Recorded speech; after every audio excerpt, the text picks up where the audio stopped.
ટીપાય તો મૃણમય ઘાટ થઈ શકે, દટાય તો વૃક્ષ બીનું બની શકે, સુકાય તો બિંદુ નભે ચડી શકે, શું થાય તો માનવી દેવ થઈ શકે. વિભીષણ રાવણનો ભાઈ હતો, પણ તે રાવણના જેવો વિલાસી નહોતો. વિલાસી પ્રિયતાને લીધે રાવણ જ્ઞાની છતાં અધર્મને માર્ગે વળી ગયો હતો, અને સંયમ પ્રિયતાને લીધે વિભીષણ ધર્મને માર્ગે સ્થિર રહ્યો હતો. રાવણે હનુમાનને મારી નાખવાનો હુકમ કર્યો ત્યારે વિભીષણે તેને વાર્યો હતો અને કહ્યું હતું કે દૂતને મારવો તે અધર્મ છે. રાવણે તેનું એ વચન માન્ય હતું. વિભીષણ રાવણના મંત્રીમંડળમાં હતો. હનુમાનના ગયા પછી રાવણે પોતાની રાજસભા બોલાવી. પછી તેણે સભાને પ્રશ્ન કર્યો કે આ વાંદરો જે અહીં આટલું તોફાન કરીને ગયો છે તે રામને તેડીને જરૂર આવશે, તો હવે આપણે શું કરવું તે કહો. કેટલાક રાક્ષસોએ કહ્યું લડી નાખવું, બીજું શું? રાવણે કહ્યું જેનો દૂત આવો બળવાન છે તે રામ કેવો હશે? બીજા રાક્ષસોએ કહ્યું કોણે કહ્યું આ દૂત બળવાન હતો? એ તો અમે બધા તે વખતે જરા ગફલતમાં હતા, નહીં તો એ વાંદરાનું ગજું શું? રાવણે કહ્યું ગમે તેમ, પણ હું સભાનો મત પૂછીને કામ કરવા માગું છું, કારણ કે શાસ્ત્રમાં કહ્યું છે કે મંત્રીઓ અને હિતેચ્છુઓની સંપૂર્ણ સંમતિ મેળવીને જે કાર્ય કરે છે તે માણસ ઉત્તમ છે. જે કોઈને પૂછ્યા વિના કે કોઈને સાથે લીધા વિના પોતાના મનથી નિર્ણય કરી એકલો કાર્ય કરે છે તે મધ્યમ છે, અને જે કશો વિચાર કર્યા વિના કાર્ય કરે છે તે અધર્મ છે. માટે હે શૂરવીરો, મને સલાહ આપો. આ સાંભળી રાક્ષસો ગર્વથી ફૂલી ગયા. એક રાક્ષસ ઊભો થઈને બોલવા લાગ્યો, શા ભાર છે રામના, આવવા દો એને, હું એને ચપટીમાં ચોરી નાખીશ. બીજો રાક્ષસ મુझ પર તાવ દઈને બોલ્યો, હું એકલો એની આખી સેનાને પૂરી કરીશ. ત્રીજો રાક્ષસ બોલ્યો, તમે તમારે નિરાતે દારૂ પીધા કરો અને લહેર કરો, હું બધું સાચવી લઈશ. ચોથો બોલ્યો, હુકમ કરો તો હમણાં જ હું રામ લક્ષ્મણના માથા કાપીને લઈ આવું. આમ બોલતા બોલતા બધા રાક્ષસો હથિયારો ખખડાવતા ખડા થઈ ગયા. આખી સભા આમ મદમદ બનીને બૂમો પાડતી હતી. ત્યાં શાંતિથી વિભીષણે ઊભા થઈને કહ્યું, ભાઈ રાવણ, તું મિથ્યા અભિમાન અને ક્રોધનો ત્યાગ કરી શાંતિથી વિચાર કરી જો કે દોષ કોનો છે, તારો કે રામનો? રામે તારું શું બગાડ્યું હતું કે તે એની સ્ત્રીનું હરણ કર્યું? રાવણે કહ્યું, શું બગાડ્યું કેમ? એણે શૂર્પણખાને નાક કાન કાપી નાખ્યા અને ખરદૂષણને મારી નાખ્યા. વિભીષણે કહ્યું, પણ એવું એણે શા સારું કર્યું એ તો કહો. હું પૂછું છું કે આત્મરક્ષણને માટે કયો માનવી હથિયાર નહીં ઉપાડે? રાક્ષસોએ રામને પહેલાં છંછેડ્યા, પછી રામ શું કરે? માટે ભાઈ મારું માનો તો સીતાને પાછી સોંપી દો. રાવણ કાંઈ બોલ્યો નહીં. તેણે સભાજનો તરફ નજર કરી. આખી સભાએ હથિયારો ખખડાવી કહ્યું, એ નહીં બને, અમે રામથી બીતા નથી. રાવણે વિભીષણને કહ્યું, મળી ગયો જવાબ? વિભીષણે કહ્યું, આજે તમે સભાનો અભિપ્રાય પૂછો છો, પણ જે દિવસે સીતાનું હરણ કરવા ગયા તે દિવસે પૂછ્યો હતો? રાવણે કંઈ જવાબ દીધો નહીં. સભા બરખાસ્ત કરી તે ઘેર ગયો. બીજે દિવસે સવારે રાવણે પોતાના મહેલમાં મંત્રીઓની સભા બોલાવી. વિભીષણ પણ એ સભામાં હાજરી આપવા રાવણના મહેલમાં ગયો. મહેલના દરવાજા આગળ બ્રાહ્મણનો વેદઘોષ કરતા હતા. સભામાં એક મંત્રીએ જાહેર કર્યું કે હમણાંનો સમય બદલાઈ ગયો છે. હોમ હવનમાં ઘી હોમવા છતાં જોઈએ તેવો ભડકો થતો નથી, પણ ધુમાડાના ગોટા નીકળ્યા કરે છે અને જ્યાં ત્યાં સાપ નીકળે છે. બીજા મંત્રીએ કહ્યું, મધ જળતા હાથીઓનો મધ બંધ થઈ ગયો છે. ઘોડા ગરીબ ગાય જેવા થઈ ગયા છે. ઊંટ અને ગધેડા પણ આખો દિવસ રડ્યા કરે છે. ત્રીજા મંત્રીએ કહ્યું, હમણાં તો હું શહેરના દરવાજે શિયાળવાને રોતા સાંભળું છું. વળી પહેલાં શહેરમાં એકેય કાગડો દેખાતો નહોતો ને હવે કાગડાઓના ટોરે ટોરા હવેલીઓની બારીઓમાં આવી ભૂંડો અવાજ કરી જાય છે. કોણ જાણે સાથી આવું થયું છે. વિભીષણે કહ્યું, મને એનું કારણ સમજાય છે. રાવણે કહ્યું, શું? વિભીષણે કહ્યું, દેશના રાજાને હાથે મહાન અધર્મ થયો છે, એટલે પ્રજાને માથે આફત આવી છે. મંત્રીઓએ પૂછ્યું, કયો અધર્મ? વિભીષણે કહ્યું, તમે સીતાને હરી લાવ્યા તે.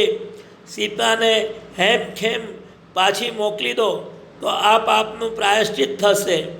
રાવણે કહ્યું, છઠ, તું બિક્કણ છે એટલે તને આવું લાગે છે. મંત્રીઓએ પણ રાવણને ટેકો આપ્યો. થોડા દિવસ પછી રાવણે પોતાના તમામ લડવૈયાઓની સભા બોલાવી. આખા શહેરમાં હથિયારો ખખડવા લાગ્યા.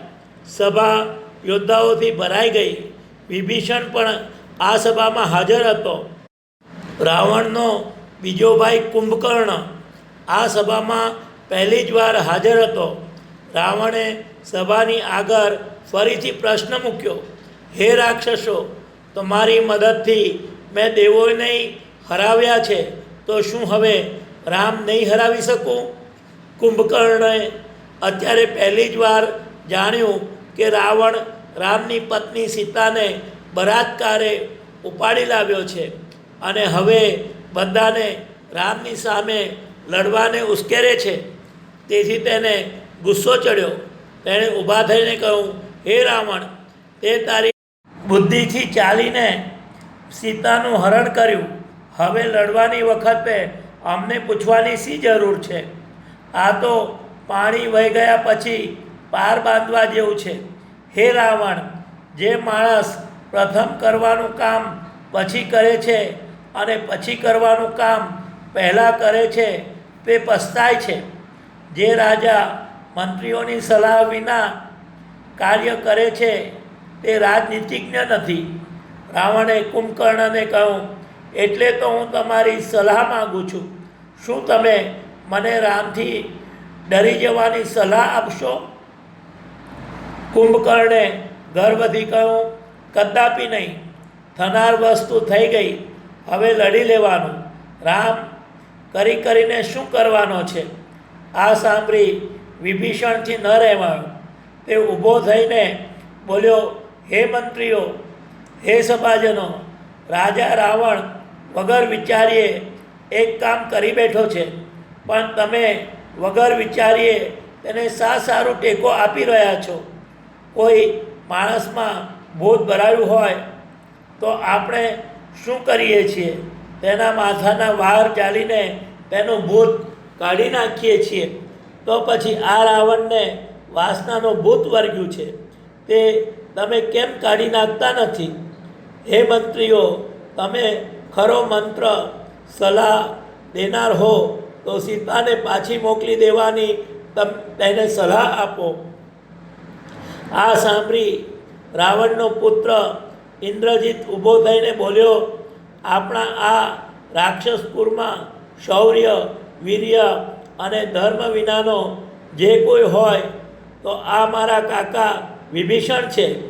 બિલકુલ ડરપોક, વાંદરાથી બી જાય છે, 2 છોકરાથી બી જાય છે. છઠ, આખી સભા આ સાંભળી ખડખડ હસવા લાગી. વિભીષણે શાંતિથી કહ્યું, ભલે મને હસો, પણ અત્યારે કાળ તમને સૌને હસી રહ્યો છે. આથી ગુસ્સામાં આવી રાવણે ગર્જના કરી, અરે દુષ્ટ વિભીષણ, તું મારો ભાઈ ભલે કહેવાય, પણ તું શત્રુનો માણસ છે. ઝેરી સાપ સાથે વસવું સારું, પણ તારા જેવાની સાથે વસવું ખોટું. તારા જેવા સગાઓ મોઢે મીઠું બોલે છે, પણ અંદરથી દુશ્મનાવટ કરે છે. એકવાર કેટલાક માણસો હાથી પર બેસી હાથમાં પાસ લઈ જંગલમાં હાથીઓને પકડવા ગયા, ત્યારે એ જંગલી હાથીઓએ માણસોને કહ્યું, અમે તમારાથી નથી બીતા, તમારા પાસથી નથી બીતા, તમારા શસ્ત્ર કે અસ્ત્રથી પણ નથી બીતા, પણ અમે બીએ છીએ અમારા જ નાચેલા પેલા હાથીથી. એ જ અમને પકડવાનું તમને બળ આપે છે. ગાયોમાં જેમ દૂધ છે, તેમ જ્ઞાતિજનોમાં ઈર્ષ્યા છે. હે વિભીષણ, મારો ઉદય જોઈને તને ઈર્ષ્યા આવે છે, તેથી તું વારંવાર મારું અપમાન કરનારી સલાહ આપે છે. હે અનાર્ય, ફિટકાર છે તને, આજથી તું મને તારું મોં બતાવતો નહીં. વિભીષણ એકદમ ઊભો થઈ ગયો અને બોલ્યો, હે રાવણ, તું ભૂલે છે, હું તને પિતા તુલ્ય ગણું છું અને તારું કમોત ઈચ્છતો નથી, તેથી જ તને આવી સલાહ આપું છું. પણ તને મારી સલાહ ન ગમી હોય તો કાંઈ નહીં, મને ક્ષમા કર. હે રાક્ષસરાજ, તારું કલ્યાણ થાઓ, હું જાઉં છું. રાવણે ગુસ્સામાં કહ્યું, ભલે જા. હું જાણતો જ હતો કે તું દુશ્મનનો માણસ છે, પણ શું કરું, તું મારો ભાઈ છે, એટલે તને અત્યારે તો જીવતો જવા દઉં છું. વિભીષણ પાછળ એના 4 અનુચરો પણ ગયા. તેઓએ રામની છાવણીમાં જઈને બૂમ મારી, હે વાનરો, આ વિભીષણ રાવણનો પક્ષ છોડી રામને શરણે આવે છે. વાનરોમાં ધમાધમ મચી ગઈ. સૌ રામની પાસે ભેગા થઈ ગયા અને પોતપોતાનો અભિપ્રાય જાહેર કરવા લાગ્યા.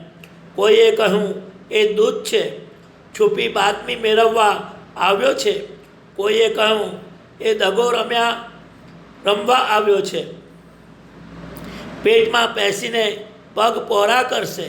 કોઈએ કહ્યું, સગા ભાઈને છોડીને આવ્યો, તે આપણો થઈ રહેશે તેની શી ખાતરી.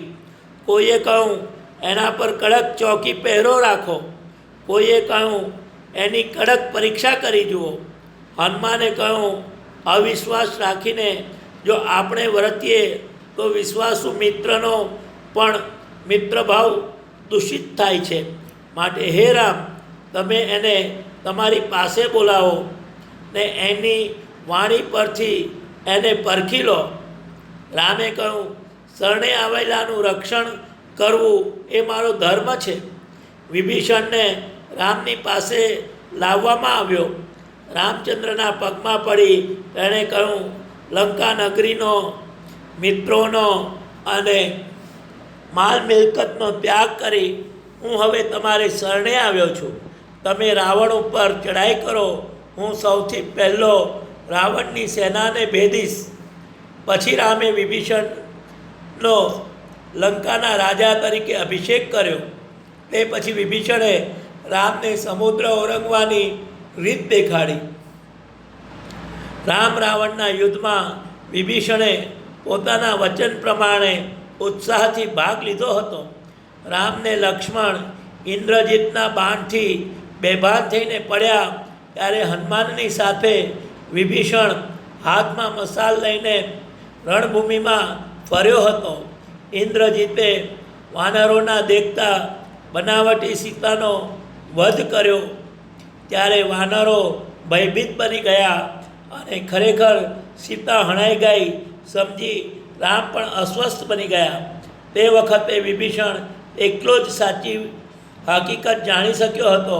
તેણે સૌને હિંમત આપી અને ઇન્દ્રજીતના વધનો ઉપાય બતાવ્યો. રામને હાથે રાવણ હણાઈને પડ્યો ત્યારે વિભીષણ શોકાકુર બની ગયો હતો. ગમે તેવો પણ રાવણ તેનો ભાઈ હતો.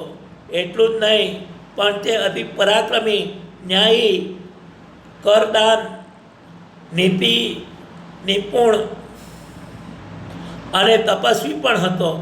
રાવણના મૃત્યુ પછી એ લંકાનો રાજા બન્યો. જૂના વખતમાં રાજાઓ મંત્રીઓની સલાહ લઈને તેમની સંપૂર્ણ સંમતિથી જ કાર્ય કરતા એવા અનેક ઉદાહરણો રામાયણમાં મળે છે.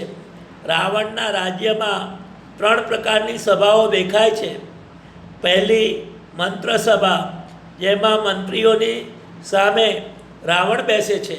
બીજી રાજસભા, જેમાં મંત્રીઓને રાવણ ઉપરાંત અસંખ્ય સભાસદો છે. અને આ સભાનો અભિપ્રાય છેવટનો ગણાય છે. રાવણ પોતે પણ તેમાં પોતાનો અભિપ્રાય દર્શાવતો નથી. અને ત્રીજી યુદ્ધ સભા, જેમાં રાજસભા સભાસદો ઉપરાંત આખા રાજ્યના પ્રતિનિધિ યોદ્ધાઓ સભાસદો તરીકે બેસે છે. મંત્રીસભામાં અને રાજસભામાં વિભીષણે રાવણની નીતિનો વિરોધ કર્યો ત્યાં સુધી રાવણ તેને બોલ્યો નહીં.